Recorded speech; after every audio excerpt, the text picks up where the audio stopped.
Hello à tout le monde, bienvenue sur ma chaîne, merci de m'écouter, merci de l'intérêt que vous me portez. Aujourd'hui j'ai envie de parler du couple libre et de dire un petit peu plus sur ce que c'est que le couple libre parce qu'il y a vraiment beaucoup de définitions qui sont au quotidien un peu balancées à droite à gauche et alors il n'y a pas vraiment d'explication en tant que telle sur qu'est-ce qui définit un couple libre. Si ce n'est que je dirais que c'est un couple qui est non exclusif dans tout ce qui est intimité et amour, relation, sentiment. Les couples polyamoureux entrent dans les catégories des couples libres, mais pas tous les couples libres sont des couples polyamoureux. Dans mon cas, je suis depuis 2 ans et demi, bientôt, en couple libre. Et on n'est pas forcément polyamoureux, même si on est tout à fait ouvert à avoir une relation d'amour avec quelqu'un d'autre. Je suis plus basée sur le fait que c'est libre dans le sens où on veut être des personnes libres, qu'on puisse suivre nos désirs, qu'on puisse suivre nos envies, qu'on puisse approfondir les relations. Quand on rencontre quelqu'un, il n'y a pas cette barrière de « Ah, je suis en couple, du coup je ne peux pas aller plus loin avec toi » ou « Je ne peux pas entrer dans certaines conversations ou faire certaines choses ». C'est vraiment un chemin qui est individuel, où mon partenaire et moi, on est comme des meilleurs amis, avec une intimité, on est vraiment des partenaires de vie, et on n'est pas dans le chemin du développement personnel l'un de l'autre. Donc il y a un énorme point autour de la conscience et du partage direct, de l'authenticité. On dit vraiment de quoi on a besoin, ce qu'on a peur, ce qu'on aime, ce qu'on n'aime pas, ce qu'on veut, ce qu'on ne veut pas. Et je dirais que vraiment le premier outil et la chose la plus importante pour avoir une relation libre qui fonctionne, c'est d'être authentique. Être authentique, être vrai et communiquer. Putain, la communication. Ça me rend dingue ces couples libres qui en gros ont cette règle que l'autre peut aller voir ailleurs, mais ils ne veulent rien savoir. Parce que pour moi, justement, il y a un peu... Bon, c'est quand même un premier pas et il n'y a pas de jugement. Mais pour moi, ça ne marcherait pas. Parce que tout l'intérêt pour moi du couple libre, c'est d'avoir le droit d'être qui je suis, d'aimer qui j'aime, de me lier à qui j'ai envie, indépendamment de mon partenaire. Maintenant, là où il y a le partenaire, parce que c'est pas juste je suis célibataire et puis j'ai plein de liens, pourquoi est-ce que je suis quand même en couple ? C'est parce qu'il y a quelque chose qui s'est développé avec mon partenaire, il y a quand même des désirs de projets ensemble, il y a l'envie quotidienne de partager des choses ensemble. Et puis un chemin qui s'est fait, on a vraiment une relation qui s'est construite sur être nous-mêmes et puis partager de l'amour et au quotidien se reposer la question: est-ce que j'ai envie d'être dans cette relation? Est-ce que j'ai envie d'être dans cette relation? Est-ce que cette relation me fait du bien? Est-ce que je suis heureuse? Est-ce que je suis bien avec toi?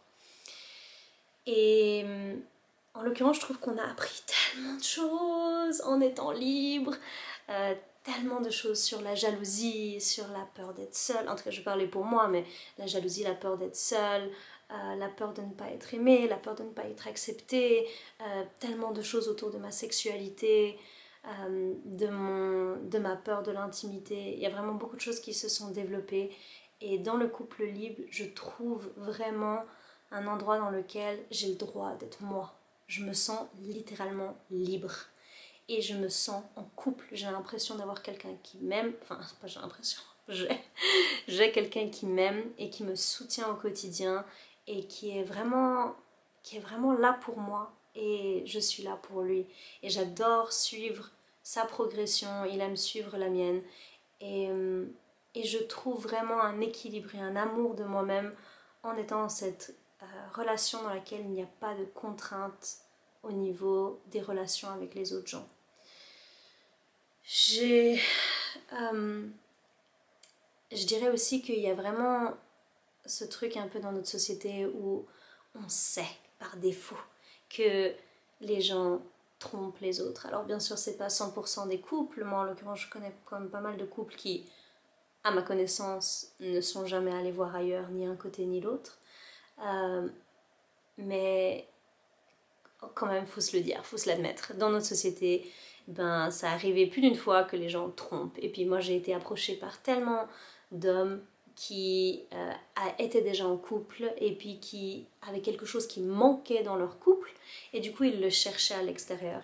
Et c'était pas pour autant qu'ils aimaient pas leur partenaire, c'était vraiment juste qu'il y a quelque chose qui pouvait pas être satisfait à l'intérieur de ce couple. Et comme ils avaient peur de risquer de perdre cette personne-là parce que le lien était quand même important à un autre niveau de leur vie, mais ils préféraient faire ça en cachette. Et ça m'a vraiment fait me poser beaucoup de questions sur... En fait, je me souviens qu'à la base, je me disais, bah attends, s'il est attiré par quelqu'un d'autre, c'est que son couple ne va pas. Il y a quelque chose qui marche pas, il devrait se poser la question, est-ce que j'ai vraiment envie d'être en couple avec cette personne?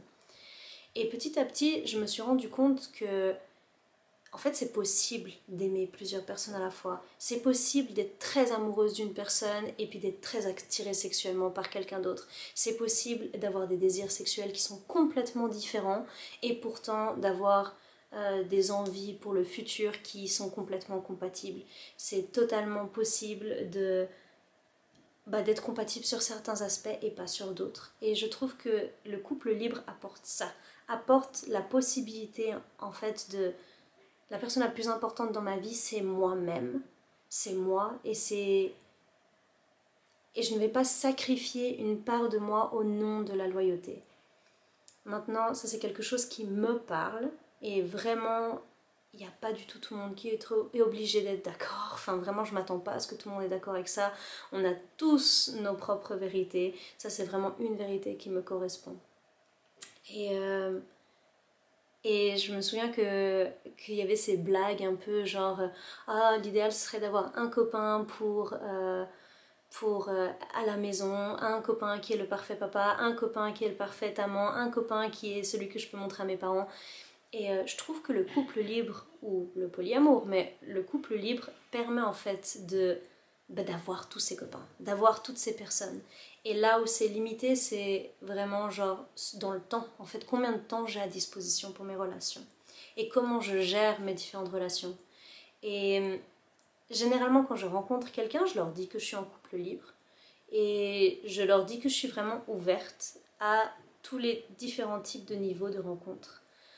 Et je trouve que ça se passe plutôt bien.